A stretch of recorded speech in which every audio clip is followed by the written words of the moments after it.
Good day, computer owners and/or public library visitors. I'm Will, and this is the lineup from Taunter.com. Our studio audience is back. But honestly, they didn't really bring the energy last week, so we're gonna replace them with a laugh track. Yeah, that's cheap and fake, but it helps my self-esteem. So, are you ready? Awesome, here we go. The New Jersey Nets, they announced what their new name will be once they move to Brooklyn, and they decided on the Nets. They did consider picking a different name, but decided instead to connect with their new hipster neighbors by just reusing old shit from decades ago that no one ever liked in the first place. Super Bowl 48 unveiled their logo for the game that'll be hosted at MetLife Stadium in 2014. The logo prominently features a snowflake and the Washington Bridge, which will remind everyone how f***ing cold and gridlocked this Super Bowl will be. Oh, you laugh track. That wasn't that bad. You know what? Forget it. We'll just go on in silence. Michael Vick attracted quite a bit of attention this week after he criticized referees for failing to protect him from the Giants' cheap shots. After hearing the backlash from his comments, Vick responded by saying, "Jesus Christ, I'm not allowed to attack zebras either?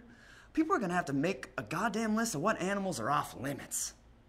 That's all animals, Mike. As for Vick's hand injury, the NFL Network thought it could be best described through sexual harassment. Think of all this. Well, I think from the injury perspective, I'm going to show you what's happening. Since I'm as a center, come over here and just kind of, well, the problem being, I'm sorry. Really? That's nothing. Just moments later, Warren Sapp asked Lindsay Soto if he could explain Tony Romo's injury by banging her until she felt a sharp pain in her ribs. She said no. The Pittsburgh Pirates are featured heavily in the new film Abduction, as star Taylor Lautner wears a Bucks jersey, and numerous scenes take place in PNC Park. It's great exposure for the team, as now even non-baseball fans will know how and unentertaining it is to watch a guy in a Pirates jersey run around for a few hours. Diana Nyad, the 62-year-old's second attempt at swimming from Cuba to Florida, ended when she was stung in the face by a jellyfish. Scientists are baffled, as it's the first time they've ever seen a jellyfish attack a sick and dying cougar. But the Coast Guard said she was very lucky. Had she been a crocodile hunter, she'd be dead right now. Ozzie Guillen, he revealed that he'd be the Marlins manager next season when he leaked the news on his blog. This coincidentally took place only hours after current manager Jack McKeon announced his retirement by scrawling on a cave wall with a pointy stick. Canadian football, eh? It's just like American football. At the safety position, and there's Dressler. Oh, man. Look, CFL, just a suggestion, but if you want to grow in popularity, you can't have impersonal, inanimate objects taking cheap shots and knocking players out cold. You need to put a face on it. Give fans something tangible to connect with. That's why we have the Steelers.